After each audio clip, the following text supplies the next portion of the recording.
Hey there, tech enthusiasts. Welcome back to my channel, where I bring you the latest and the most exciting gadgets on the market. Today I've got something truly unique to share with you all, the Nothing Phone 2. I know you're eager to learn more, and trust me, I can't wait to dive into all the exciting features and the functionalities of the Nothing Phone 2, from its minimalistic design to its powerful performance. In this review, I'll be putting the Nothing Phone 2 through its paces, testing its camera capabilities, exploring its intuitive user interface, and of course, examining its show stopping design. But before I jump into details, make sure you hit that subscribe button and the bell icon so you don't miss any of my upcoming videos. So stay tuned because the Nothing Phone 2 is about to redefine what you expect from a smartphone. So let's see if it lives up to the hype. So without any further ado, let's get started with our in-depth review of the Nothing Phone 2.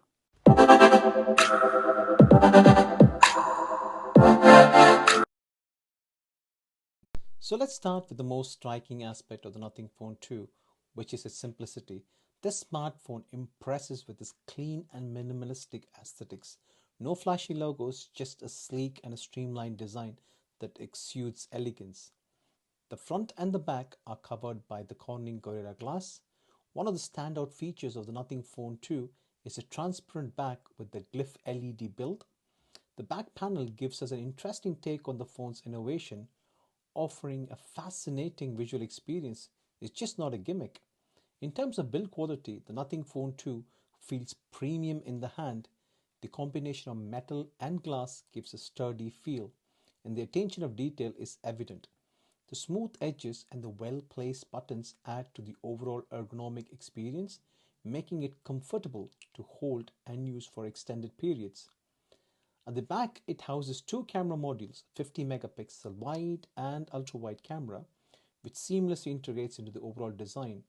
The centered punch hole front selfie camera has resolution of 32 megapixel, which adds to the symmetry, providing a distraction-free viewing experience. And as far as the buttons are concerned, on the right hand side, we have the tactile clicky power button, while the volume rockers are on the left. Towards the bottom, we find the bottom firing speaker grill, and it's also got a USB Type-C for charging with a 45-watt wired and a 15-watt wireless charging. As far as display is concerned, moving to the front, the Nothing Phone 2 features a stunning 6.7 inches of LTPO OLED display with the vibrant colors and deep blacks. The slim bezels and the absence of any notches or cutouts further enhances the immersive experience, making it ideal for media consumption and gaming.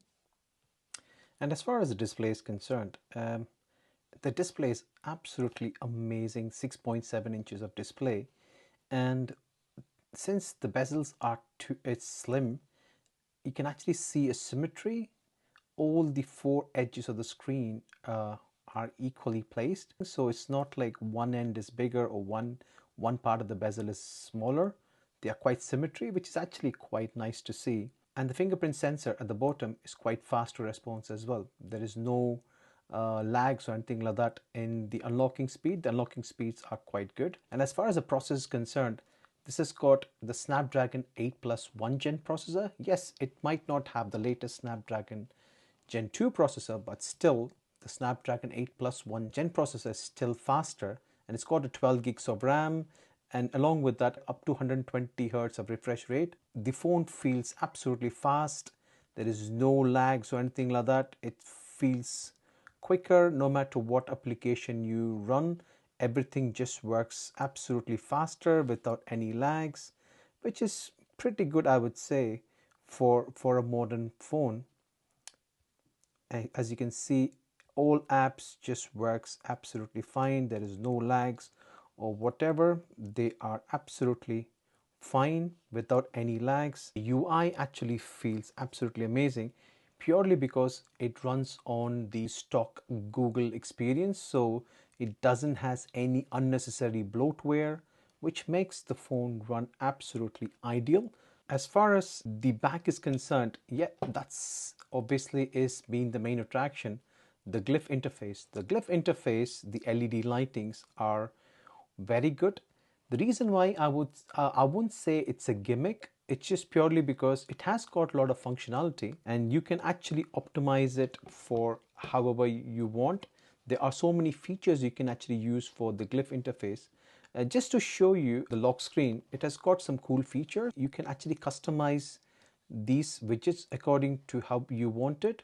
You can actually go to the glyph interface and you can actually choose whether you want to set up a custom ringtone or any notification, flip to glyph or glyph timer. This one particularly, it's quite interesting. Just to show you an example, so say I've set the timer for say 15 seconds, so you can actually set it for how long ever you want. So just for demo purposes, what I'll do is I'll just set a timer for 15 seconds, and if I keep it over just face down, you can actually see this one reduces, so it actually gives you that one when the timer is off.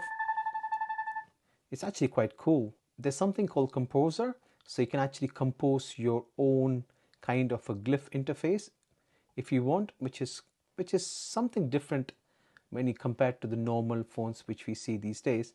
And it's got a charging meter as well. So when you actually charge your phone with the USB, this lights up showing the power indicator, how much percentage of battery you have. So that's actually quite neat, I would say. This one is the Glyph Progress. This one is a third-party interface. If you are a Uber user, notification on, so whenever the Uber ride is nearby, that will actually give you an indication of how far it is or how near it is. So that is pretty cool, I would say. And apart from that, yes, it has got some regular customization which you can do, whether it is wallpaper styling. You can actually choose the icon packs however you want. If you want like different icon pack, whether you want the default one or the nothing interface or the color one, so you can actually choose what kind of an icon pack, so you can actually customize it quite a lot. The Nothing Phone 2 comes with certain customization as far as widgets are concerned. Just to show you, so this one has got the Nothing widgets, so you can actually choose what different types of widgets do you want. These are some of the customized widgets you can actually have it in your home screen. It's actually pretty cool that you can actually change the customization. You can have about 8 widgets you can have. I personally like the torch. It's always handy to have the torch in front whenever you need it. It's actually pretty good. No matter whichever flagship you go for these days, all the phones these days are fast. But what differentiates certain phones are, say for example in this glyph interface, especially the lighting and things like that, that is what is differentiating the normal phones from the Nothing Phone. The Nothing Phone, as far as the Nothing Phone is concerned, it's got a very good software optimization, so all the apps work absolutely fine without any issues whatsoever. The user experience of the Nothing Phone 2 is slightly a bit better. I would say it's just refreshing to see new concept, and it's just refreshing to use something different when you compare to the regular phones these days. Obviously the glyph interface makes a huge difference. You can have your ringtones, you can actually choose different ringtones.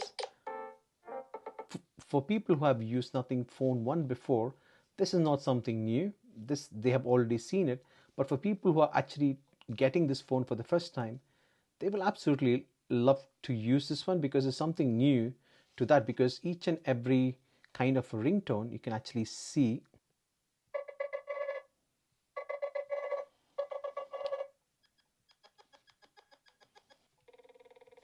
So that is actually pretty cool. So whenever you want to see what kind of, how it's going to look like, you can actually see it over here, which is pretty good. Some of the people might argue like, what's the point of having a glyph interface, because I am going to have the phone always faced up.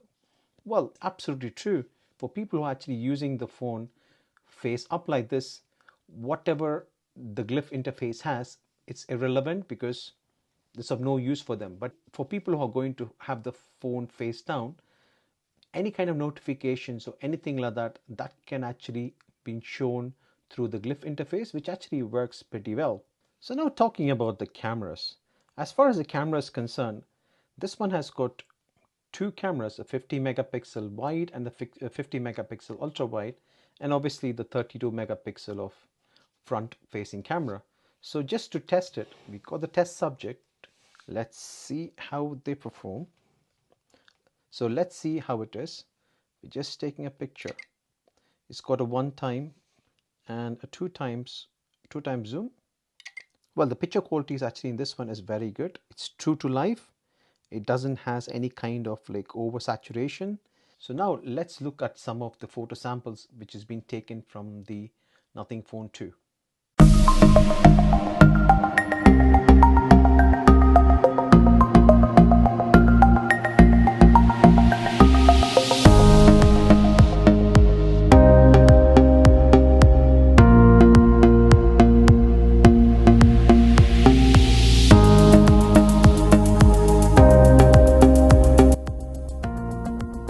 So let's talk about the speaker now.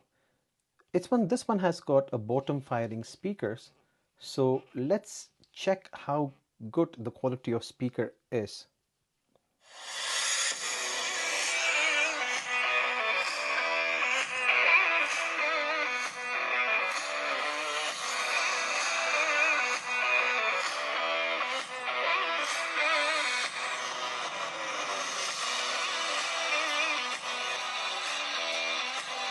Hello and welcome back. What we have here. So that is how the speaker sounds. As far as my experience is concerned, the speaker quality in this one is very good. I won't say the best of the best. It definitely sounds higher, which is good. As far as the software optimization is concerned, the best part of Nothing Phone 1 last year when it was released was how good they were in the software optimization. I think Nothing Phone 2 follows the same footsteps as the one which was previously. The software optimization in the Nothing Phone 2 has been very good. Yes, initially when I had it, it had a few bit of crashes. There were software issues, there were optimization issues, but probably it's just because it was just released and it had a pre-release kind of software. But now that there has been a new update on the software, those things have been ironed off, been absolutely fine. From the time I had the update till now, I never had any crashes. Everything just works absolutely fine as it's supposed to, because that's what Nothing Phone was very famous for. Obviously, apart from the glyph interface, the best part was the UI experience. You get something different, a different flavor of Android. Even though it's a stock Android experience, you just get the wee bit of Nothing touch to this one just to make it a bit special. So to conclude, throughout my testing, the Nothing Phone 2 has impressed me with the sleek and minimalistic design, making a bold statement that less is indeed more. The transparent body, a signature feature with the glyph interface, adds a unique touch, giving us a glimpse into the phone's inner working, a true conversation starter. The battery life has been good with a good standby time and an average screen on time of roughly around 7-ish hours in my usage. The camera has been good, if not the best, definitely takes good point and shoot pictures, and even in low light condition the results have been impressive. Of course, it's not all rainbows and butterflies. The lack of expandable storage and a few minor software glitches were the only downsides I have encountered during my review. If you are someone who values aesthetics, forward thinking, and dares to be different, then Nothing Phone 2 might just be the perfect match for you. Thanks for watching. If you're enjoying this video, give it a thumbs up and don't forget to subscribe to my channel for more tech related content. Let me know your thoughts on the design in the comments below. Until next time, stay curious and embrace innovation. Thank you.